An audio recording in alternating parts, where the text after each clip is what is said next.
Hello everyone, this is CS Vikram Sirohi and welcome to affordable classes for इस क्लास के अंदर हम एक नया चैप्टर शुरू करेंगे।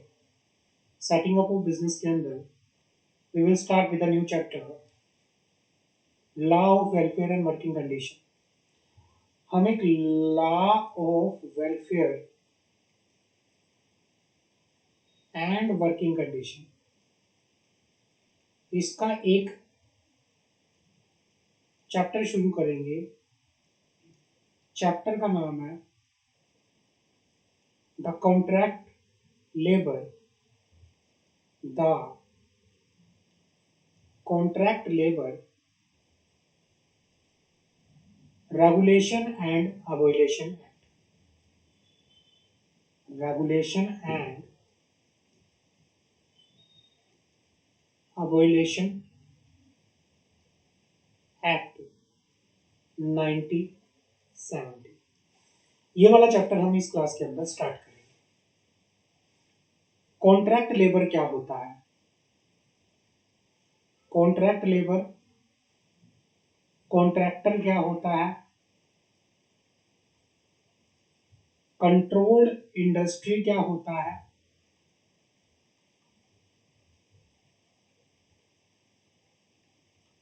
वर्कमैन कौन होता है? एस्टैब्लिशमेंट क्या होती है? Principal employer, advisory board, principal employer, advisory board,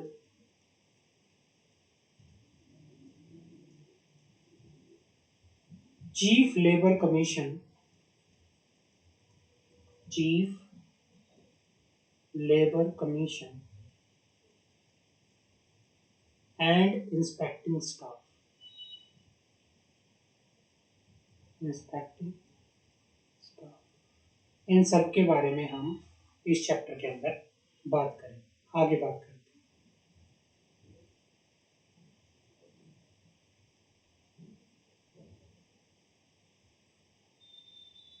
chapter हम पढ़ रहे हैं contract labour regulation and abolition of act.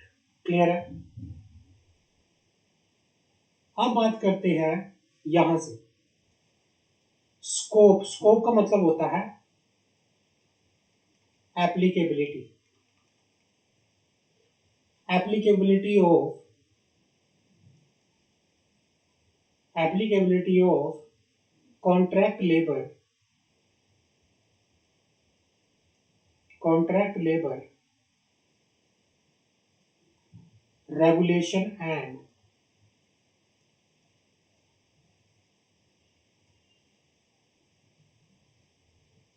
Abolition act 1970। According to section 1, the act extend to, extend मतलब होता है applicable to whole of India, ये पूरे India में अप्लाई होता है। It apply to every establishment in which 20 और मोर workman are employed. ये हर एक उस इस्टेब्लिशमेंट के अंदर अप्लाई होता है जिसमें 20 या उससे ज्यादा वर्कमैन जो है काम कर रहे हैं, और वेयर जहां पे काम कर रहे हैं या काम कर रहे थे on the day of the proceeding 12 month. पिछले 12 महीने के अंदर किसी स्टैब्लिशमेंट में 20 या उससे ज्यादा वर्कमैन काम कर रहे हैं या काम कर रहे थे, तो उन सभी स्टैब्लिशमेंट के ऊपर ये contract labour regulation abolition act applicable होता है। और दूसरा, टू एवरी कॉन्ट्रैक्टर, ये हर एक कॉन्ट्रैक्टर के ऊपर भी एप्लीकेबल होता है। हु एम्प्लॉय और हु एम्प्लॉयड, जो एम्प्लॉय कर रहा है और जो एम्प्लॉयड कर रहा था, on any day of the preceding 12 month 20 or more workmen। मतलब पिछले 12 महीने की किसी भी दिनों में कोई कॉन्ट्रैक्टर अपने अंडर 20 या उससे ज्यादा किसी एम्प्लॉय को एम्प्लॉय कर रहा था या कर रहा है, तो उनके ऊपर भी एप्लीकेबल होता है। समझ आ गई? However, the appropriate government may, after giving not less than 2 month notice of its intention, show to do by notification in the official gazette, apply the provision of this act to any establishment or contractor employs such number of workmen less than 20 as will be specified in the notification. लेकिन centre government के पास ये power भी है, वो कम से कम 2 महीने का notice किसी भी स्टैब्लिशमेंट को, किसी भी कॉन्ट्रैक्टर को देकर उनके ऊपर भी कॉन्ट्रैक्ट लेबर रेगुलेशन एक्ट 1970 को अप्लाई कर सकता है, चाहे वो 20 या उससे ज्यादा वर्कर एम्प्लॉय कर रहे हो या 20 से कम भी एम्प्लॉय कर रहे हो। देखो 20 से ज्यादा कर रहे हैं तो मैंडेटरी एप्लीकेबल है, लेकिन अगर किसी स्टैब्लिशमेंट कॉन्ट्रैक्ट या कॉन्ट्रैक्टर के अंडर 20 से कम एम्प्लॉय काम कर रहे हैं तो उनके ऊपर भी गवर्नमेंट के पास पावर है, उनको 2 महीने का नोटिस देके अपने इंटेंशन को वो क्या कर सकते हैं, नोटिफाई कर सकते हैं ऑफिशियल गैजेट में कि इनके ऊपर भी ये एक्ट अप्लाई होगा। क्लियर है? Where the dispute relate to service condition of workmen engaged in the factory canteen maintained by the company and there is no question of a violation of contract labor, the dispute can be referred to industrial tribunal for adjudication। ये कहना चाह रहा है कि भाई अगर कोई dispute है किससे रिलेटेड, किसी सर्विस ऑफ कंडीशन से रिलेटेड, किसी वर्कमैन की सर्विस की कंडीशन से रिलेटेड,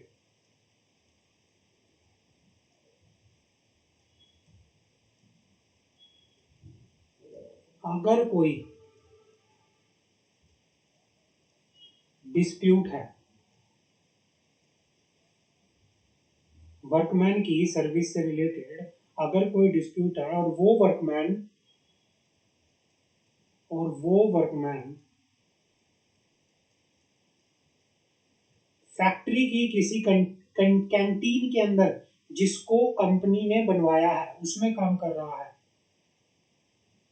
और वहां पर अबोलेशन ऑफ कॉन्ट्रैक्ट लेबर है, वहां क्वेश्चन है, तो उस डिस्प्यूट को भी कहां रेफर किया जाएगा, इंडस्ट्रियल ट्रिब्यूनल के लिए। उस डिस्प्यूट को कहां रेफर किया जाएगा, उस डिस्प्यूट को industrial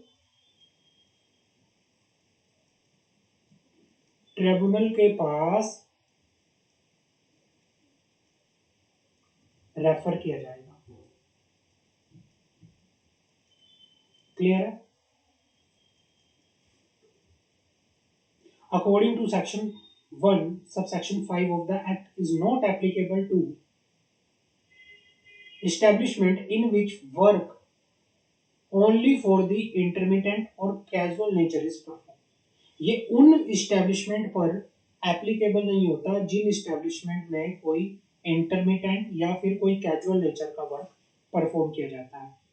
If a question arises whether a work performed in establishment is of intermittent or casual nature, appropriate government shall decide the question after consultation with central board, or as the case may be, state board, and its decision shall be final। और ये decide करने की power किसके पास है, appropriate government के पास है कि इन establishment में कोई इंटरमिटेंट या कैजुअल नेचर का वर्क हो रहा है या नहीं हो रहा, ये डिसाइड करने की पावर किसके पास है, ये एप्रोप्रिएट गवर्नमेंट के पास है।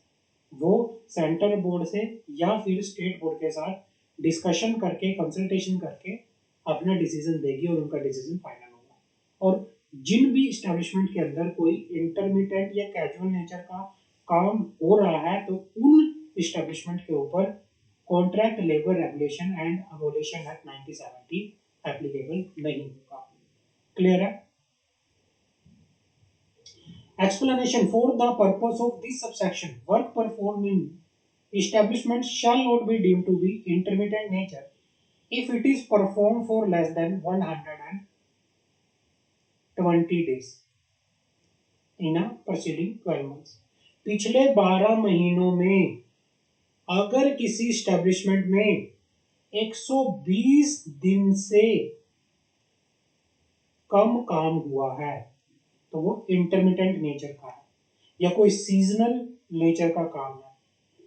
और if it is seasonal character and it is perform 60 day in अगर, कोई सीजनल नेचर का काम था जो साल में 60 दिन से, if it is of seize, ये कहना चाह रहा है कि भाई for the purpose of this subsection work perform in establishment shall not be deem to be intermediate nature. किसी अगर किसी इस्टेब्लिशमेंट के अंदर 120 दिन से कम का काम हुआ है तो वो इंटरमीडिएट नेचर का है। अगर कोई सीजनल करेक्टर का वर्क है, अगर वो साल में 60 दिन से कम हुआ है तो वो इंटरमीडिएट नेचर का है। इनसे अलग बाकी सारे काम वो अदर देन इंटरमीडिएट नेचर के हैं। और जो अदर देन, जो कोई भी काम अदर देन इंटरमिटेंट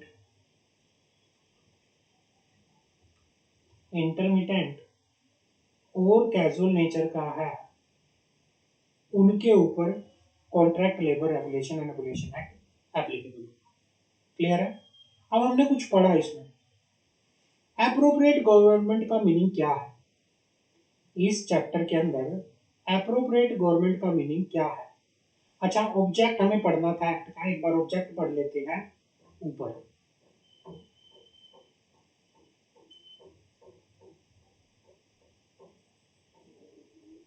यहां से प्रियम्बल ये काट दो, यहां से पढ़ो। Object of the act, object of the act, the object of the act, the object of the act क्या है? To regulate the employment of contract labour,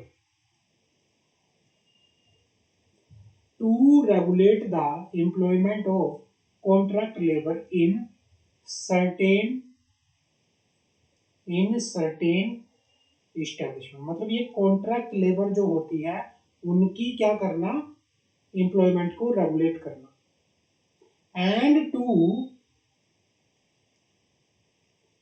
अबोइलेशन, खत्म करना। And to abolition in certain circumstances, और इसे अबोइलेशन करना, खत्म करना certain circumstances में। तो ये इसका क्या है? ऑब्जेक्ट है। आगे बात करते हैं।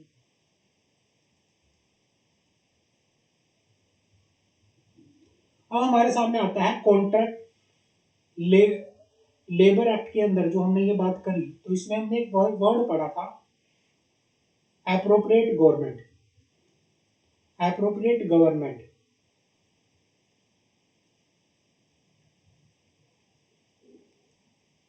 एप्रोप्रिएट गवर्नमेंट क्या होता है? Appropriate government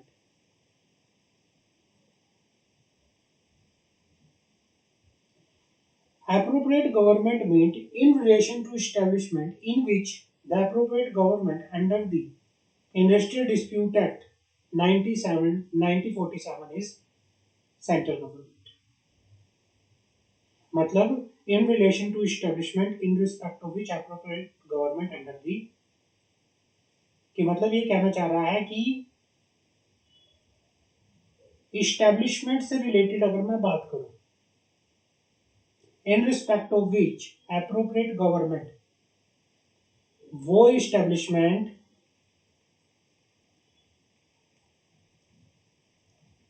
in respect of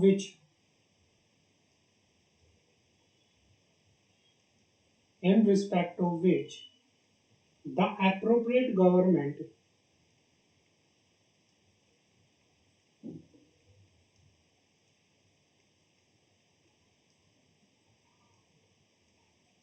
under the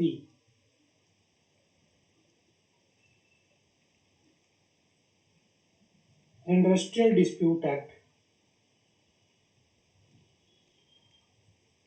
1947 is appropriate government. यहाँ पे किसी इस्टेब्लिशमेंट से रिलेटेड कोई भी एप्रोप्रिएट गवर्नमेंट वो होगी जो कि सेंट्रल गवर्नमेंट है अंडर इंडस्ट्रियल डिस्प्यूट है, या फिर किसी भी अदर इस्टेब्लिशमेंट से related in relation to any other establishment the government of state in which that other establishment is situated, या फिर इंडस्ट्रियल डिस्प्यूट एक्ट के अंदर जो इस्टेब्लिशमेंट है वहां पर एप्रोप्रिएट गवर्नमेंट जो है सेंट्रल गवर्नमेंट होगी, या एनी अदर और उस ऊपर वाली इस्टेब्लिशमेंट को छोड़ के बाकी जितनी भी इस्टेब्लिशमेंट है तो वहां पे एप्रोप्रिएट गवर्नमेंट कौन होगी, स्टेट गवर्नमेंट होगी जहां पर वो इस्टेब्लिशमेंट सिचुएटेड है।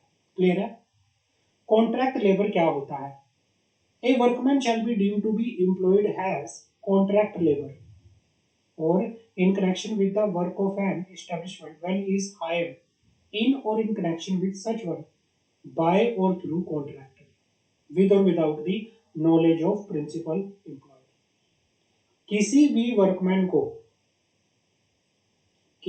वर्कमैन को अगर हायर किया गया है इन connection with work through contractor, मतलब a workman shall be deemed to be a contract labor or in connection with the work of an establishment।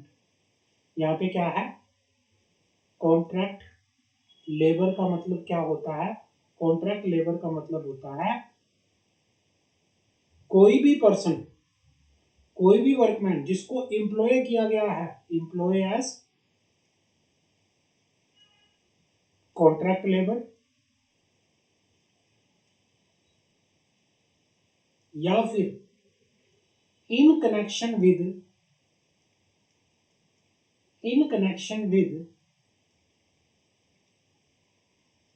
the work of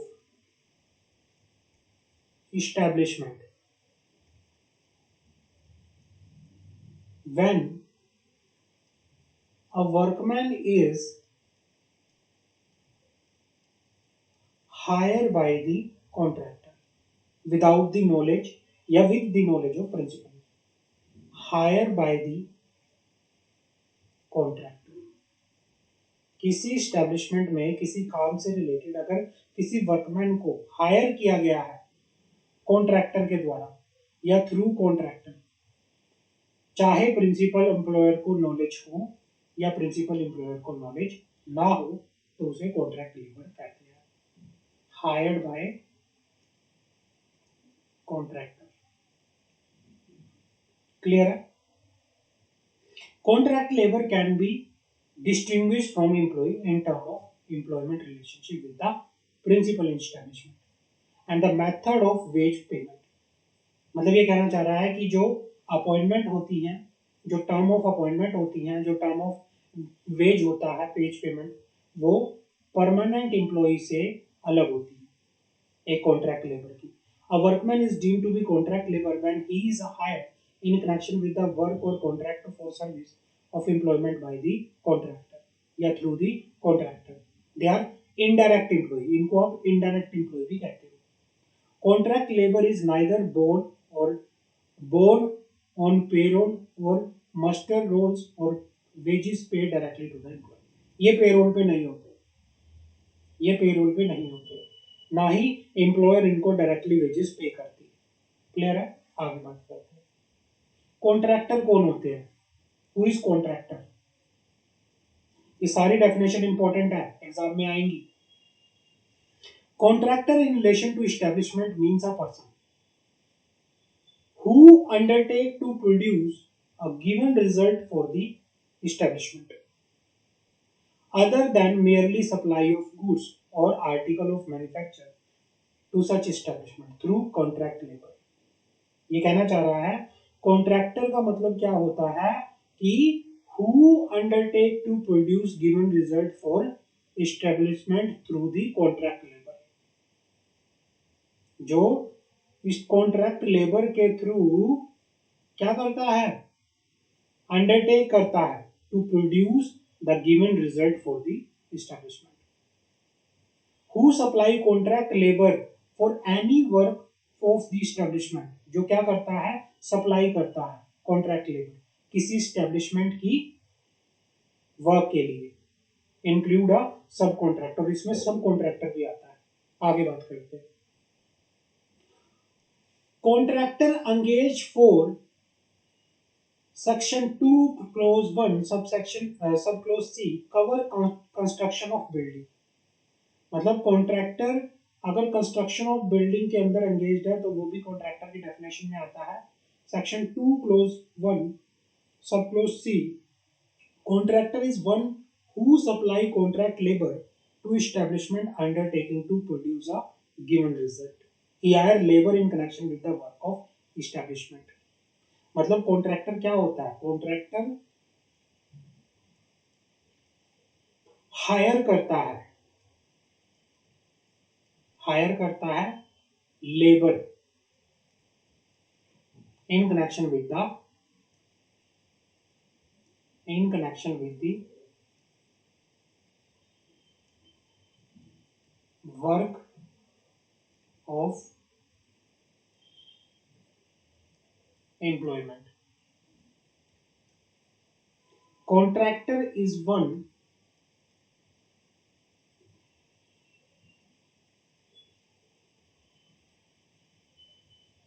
who supply contract labor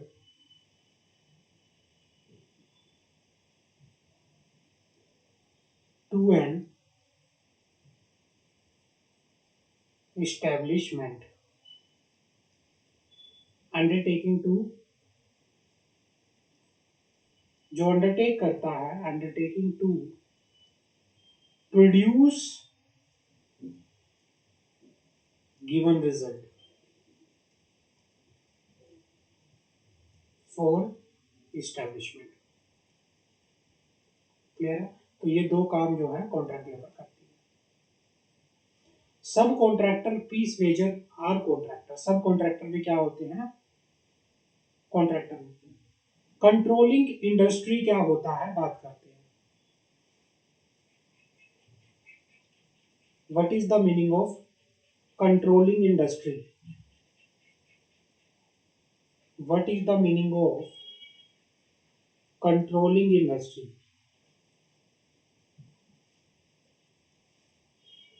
controlling industry,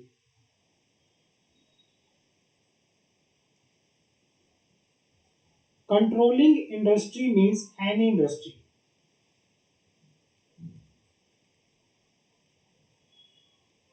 controlling industry. Controlling industry means any industry the control of which by union has been declared by central act to the expedient in the public interest. Controlled industry means any industry जिसका control, the control of which by the union, जिसका control union के द्वारा, जिसको control किया जा रहा है union के द्वारा, has been declare by central act, has been declare by central act to be expedited in the public interest. ऐसी इंडस्ट्री जिसका कंट्रोल किसके द्वारा, यूनियन के द्वारा डिक्लेयर कर दिया गया है सेंट्रल एक्ट में। The control of which by the union has been declared by the central act to be necessary. Expeditiate का मतलब होता है necessary in the public interest. Establishment means any office or department of the government, local authority or any place where any industry, trade, business, manufacture, occupation is carried on. Clear है? आगे बात करते हैं। Principal employer, principal employer क्या होता है, बात करते हैं। Principal employer means in relation to office or department or government or local authority. The head of the office, department of such office, or as the case may, government or local authority as the case may be, specify in this behalf. मतलब ये कहना चाह रहा है कि principal office employer का मतलब होता है कोई भी ऑफिस, कोई भी डिपार्टमेंट ऑफ गवर्नमेंट या लोकल अथॉरिटी, या head of office, head of department, head of local authority, या फिर कोई भी factory, owner and occupier of the factory, or where a person has been named as manager of the factory. In a mine, owner and agent of the mine, where the person has been named as the manager of the mine. Any other establishment, any person responsible for the supervision. मतलब ये कहना चाहता है कि अगर मैं government के बारे में बात करूं, किसी government office, department, local authority के बारे में बात करूं, तो इनका जो भी हेड होगा वो प्रिंसिपल एम्प्लॉयर होगा. अगर मैं फैक्ट्री की बात करूं तो फैक्ट्री का पर्सन जो भी ओनर होगा, ऑक्यूपायर होगा या मैनेजर होगा, वो प्रिंसिपल एम्प्लॉयर होंगे.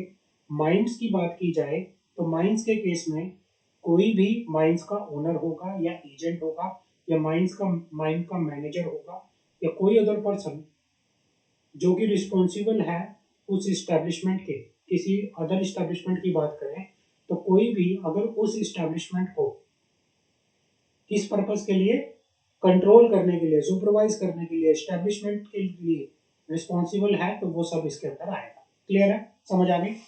फॉर द पर्पस ऑफ सब close 3 of the close expression mine, owner and agent shall have the meaning respectively assign. ये क्वेश्चनियर्स को काट दो. क्लियर है. तो प्रिंसिपल एम्प्लॉयर की ये डेफिनेशन. क्लियर है. आगे बात करते हैं. ऑक्यूपायर की डेफिनेशन क्या है? What is the definition of occupier? Occupier की डेफिनेशन क्या है? Occupier of a factory under section 2 close n of the factories act 1948 के अंदर बता रखा है. Means the person who ultimate, the person who ultimate control the affair of the factory. मतलब जो फैक्ट्री की मैनेजमेंट को, कंपनी फैक्ट्री की काम को जो कंट्रोल करता है वो ऑक्यूपायर है. And where the said affair are delegate to a, and where the said affairs are delegate to a managing agent. Such agent shall be deemed to be the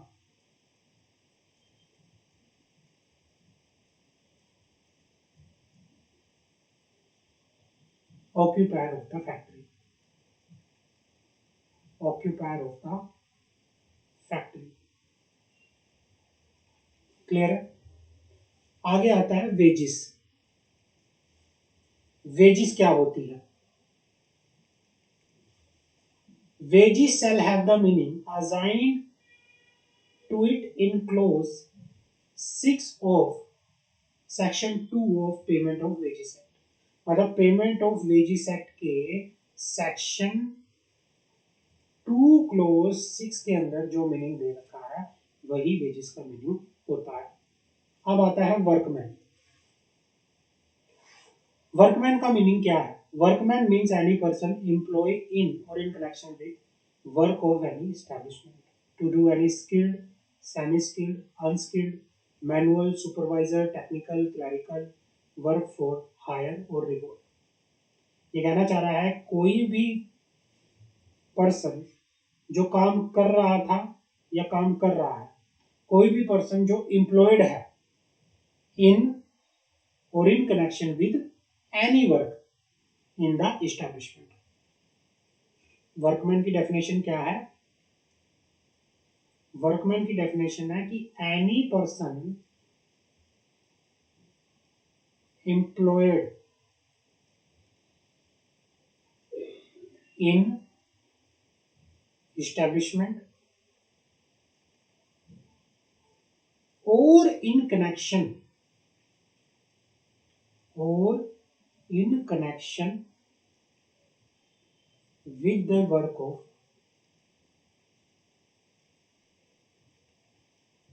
establishment। किस चीज के लिए?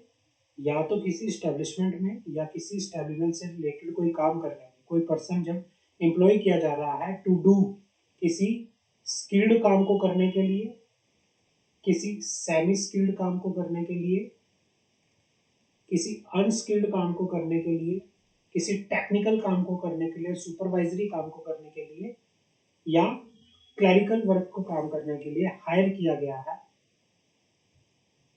Whether the term of employment be express और employed, चाहे उसकी जो term of employment express हो या इम्प्लॉयड हो, बट वर्कमैन के अंदर कौन कौन इंक्लूड नहीं होता, but does not include any such person who is employed mainly in the managerial or administrative capacity। अगर किसी पर्सन को एम्प्लॉय किया गया है मैनेजरियल, जो मैनेजर होते हैं, जो एडमिनिस्ट्रेटिव कैपेसिटी जिसके पास होती है, एडमिन वर्क जो करता है, तो वो वर्कमैन की कैपेसिटी में, वर्कमैन की डेफिनेशन में काउंट नहीं होगा। Who being employed in supervisory capacity draw wages exceeding 5,000 rupees per mention or exercise either by the nature of duty attached to the office or by reason of power vested in him, function mainly of managerial nature। मतलब कोई भी person जो supervisory capacity में क्या कर रहा है, काम कर रहा है और पर मंथ के 5,000 से ज्यादा रुपए ले रहा है या कोई मैनेजरियल नेचर का काम कर रहा है, तो वो भी क्या नहीं होगा, इसमें काउंट नहीं होगा।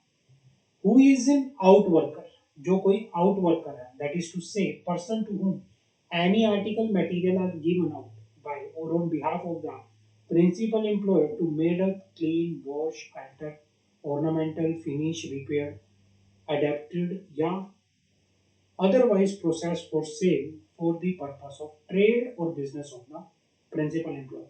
प्रिंसिपल एम्प्लॉयर ने किसी को, मतलब आउटसोर्सिंग कह सकते हो, कोई काम दिया हुआ है क्लीन करने के लिए, वॉश करने के लिए, कोई भी काम दिया हुआ है, तो अगर इस तरह के कोई काम दिए हुए हैं तो वो भी आउट वर्कर जो है, जिसको आउटसोर्स कर रखा है काम,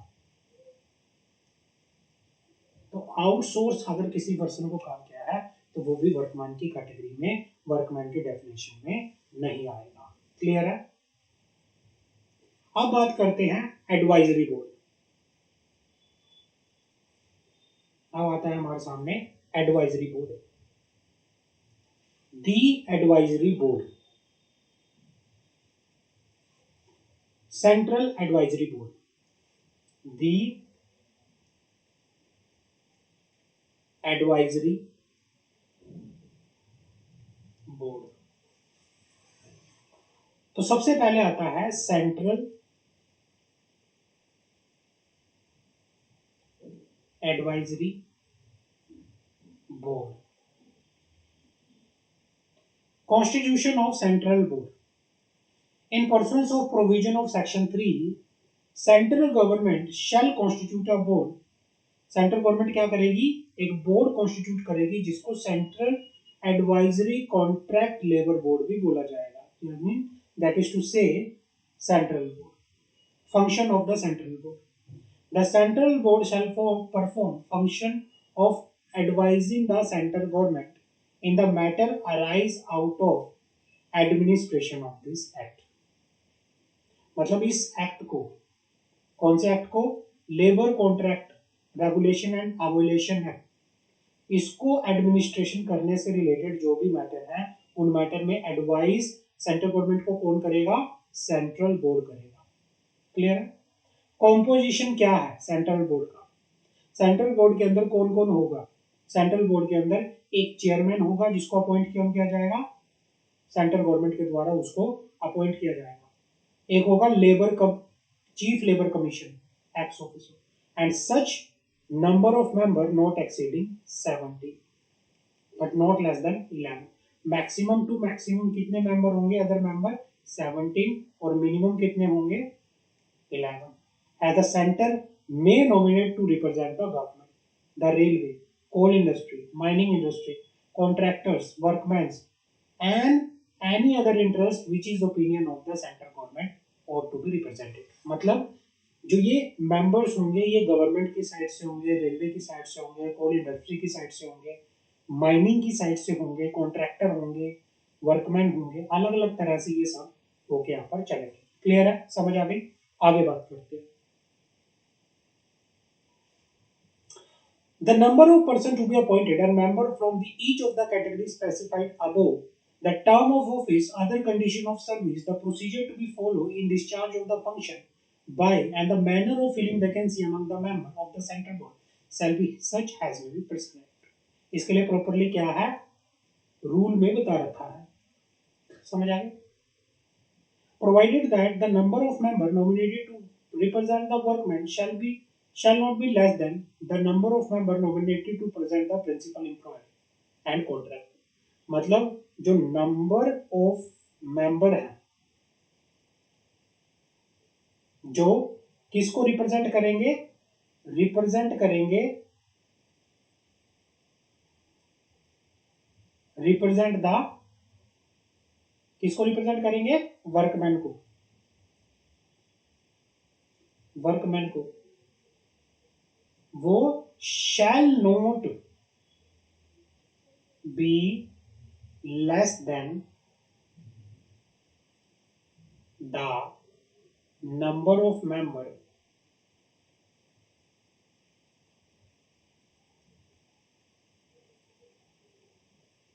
nominated by principal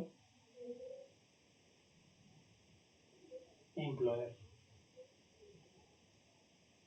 क्लियर है, आगे बात करते हैं।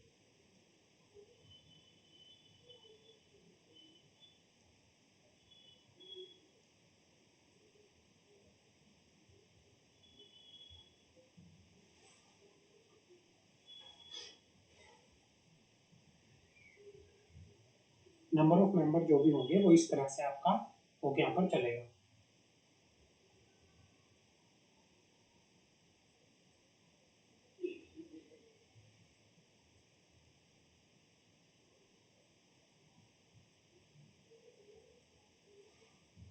आगे बात करते हैं।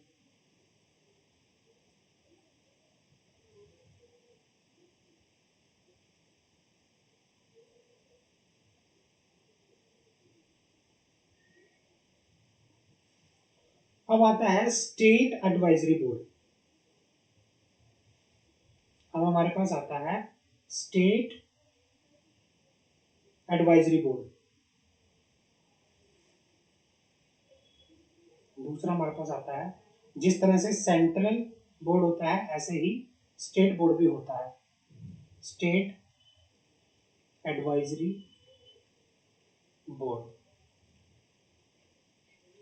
जैसे सेंट्रल बोर्ड होता है ऐसे ही section 4 empower the state government to constitute a board to be called state advisory contract labour board.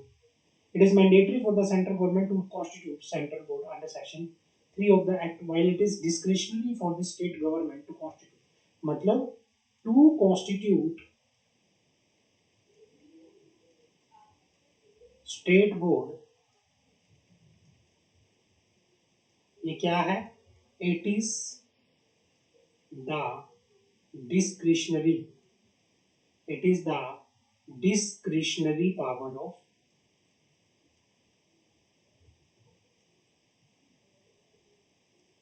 of the board। ये बोर्ड की क्या है, डिस्क्रिशनरी पावर है। क्लियर है?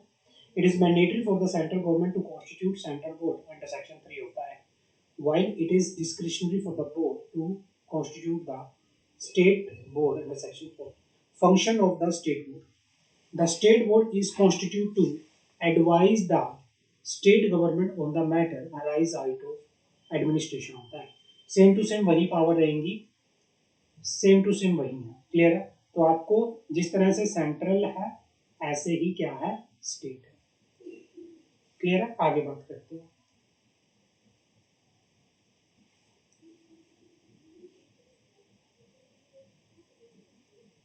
Power to constitute committee. अब आता है power to constitute committee. According to section 5, central board या स्टेट बोर्ड वो क्या कर सकती हैं, कोई भी कॉन्स्टिट्यूट कर सकती है कमेटी। किस पर्पस के लिए? For such purpose has it include the committee shall meet at such time place and shall observe such rule of the procedure in regard to the transaction of business at its meeting has to be prescribed. The member of the committee shall be paid such fees allowances for attending its meeting has to be prescribed. तो ये जो है committee को constitute करने की जो power है ये स्टेट सेंट्रल बोर्ड दोनों के पास है। वो किसी भी टाइम क्या कर सकते हैं, मीटिंग कर सकते हैं, किसी भी प्लेस पे मीटिंग कर सकते हैं। क्या प्रोसीजर रहेगा ट्रांजैक्ट करने के लिए मीटिंग को, ये सारा कौन डिसाइड करेगा?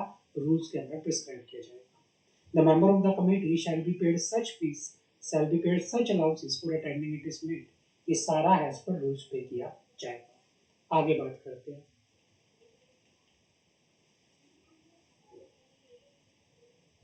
अब आता है registration of establishment of employing contract labour. Registration of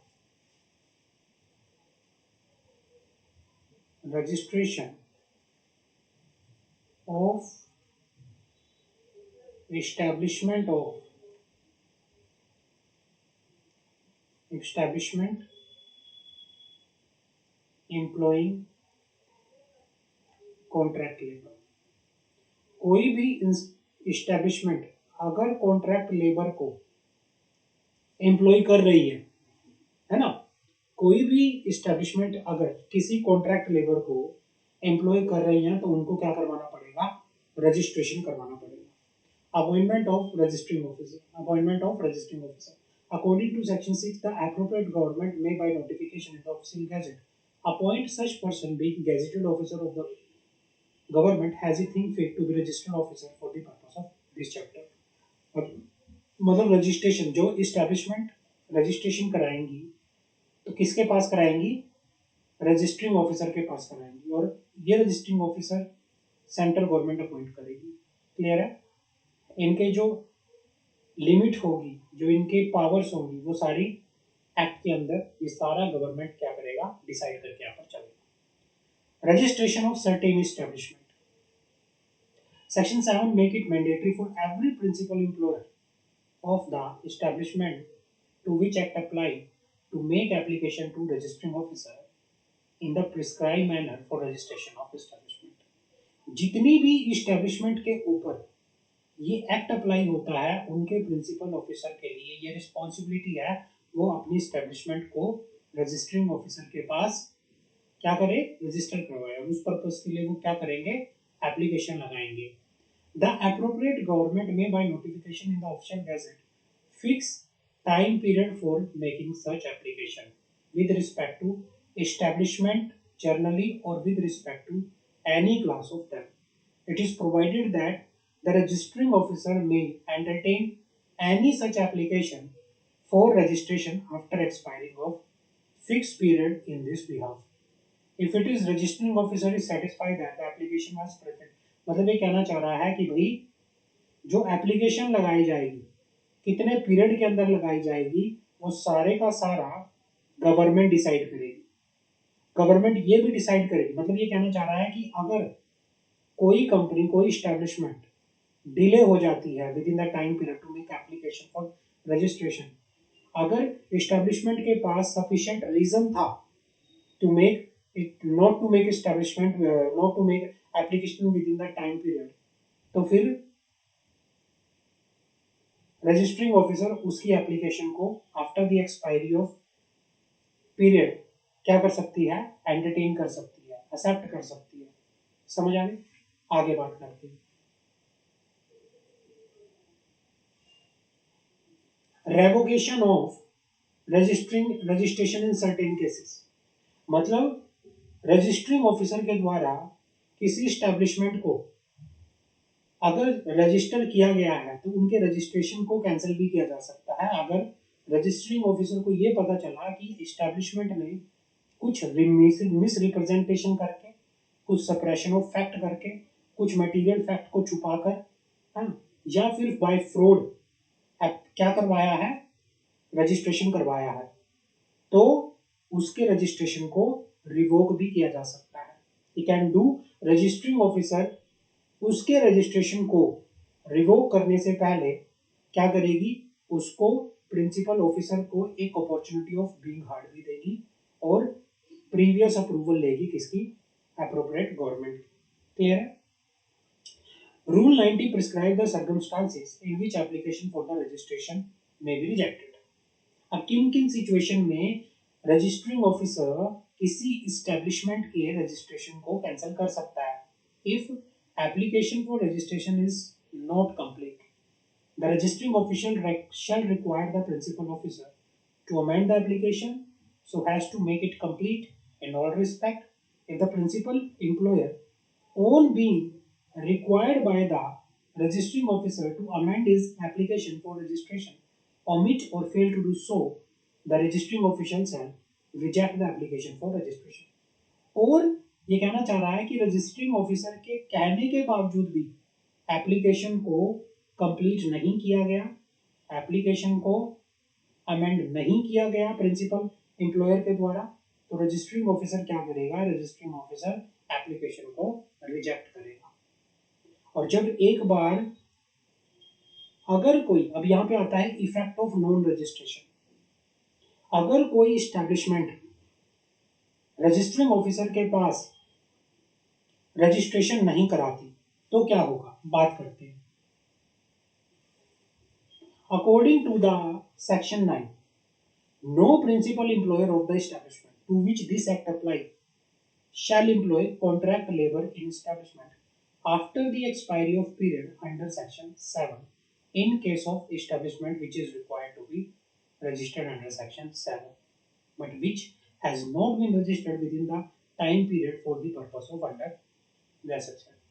ये कहना चाह रहा है कि अकॉर्डिंग टू सेक्शन 9 अगर मैं बात करूं, कोई भी principal employer to which this section apply, जिसके ऊपर ये सेक्शन अप्लाई होता है, वो एम्प्लॉय करेगा contract labour in establishment after the expiry of period. एक एक्सपायरी ऑफ पीरियड एक पीरियड एक्सपायर होने के बाद कोई भी प्रिंसिपल ऑफिसर अपने अंडर कॉन्ट्रैक्ट लेबर को एम्प्लॉय नहीं करेगा।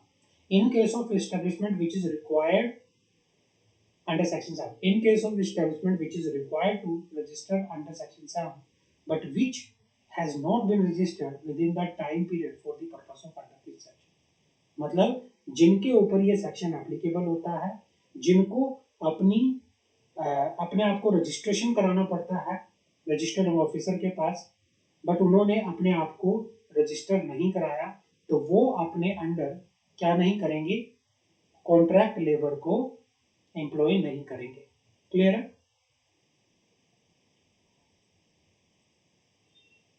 Prohibition of employment of contract labour according to section 10, appropriate government may after consultation with the central board as the case may be state board prohibit by notification in the official gazette employment of contract labor in any process, in any operation, in any work of any establishment.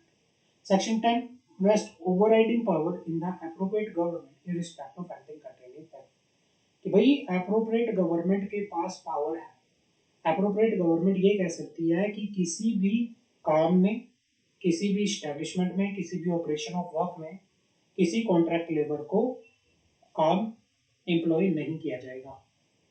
यहाँ पे prohibition क्या कर सकती है, central government, appropriate government लगा सकती है।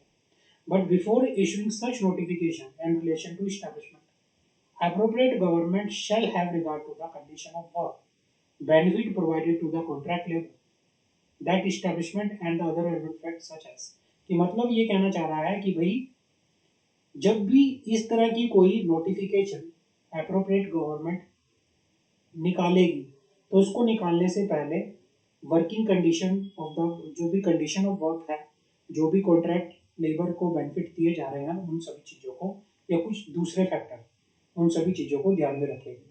तो दूसरे फैक्टर क्या हो सकते हैं? Whether the process operation work is incidental necessary for industry, trade, business, manufacture, occupation, कि भाई अगर ये काम कि भाई बिजनेस के लिए जरूरी है या नहीं है, whether it is of perennial nature, if that is to say, it is so sufficient duration having regard to the nature of industry, whether it is done ordinarily through regulation workman। तो ये सारी चीजें जो हैं ये ध्यान में रखने पड़ेंगे फैक्टर। इन सभी फैक्टर को ध्यान में रख के अप्रोप्रिएट गवर्नमेंट क्या कर सकती है? प्रोहिबिशन लगा सकती है। क्लियर है? समझ आ गई? आगे बात करते हैं।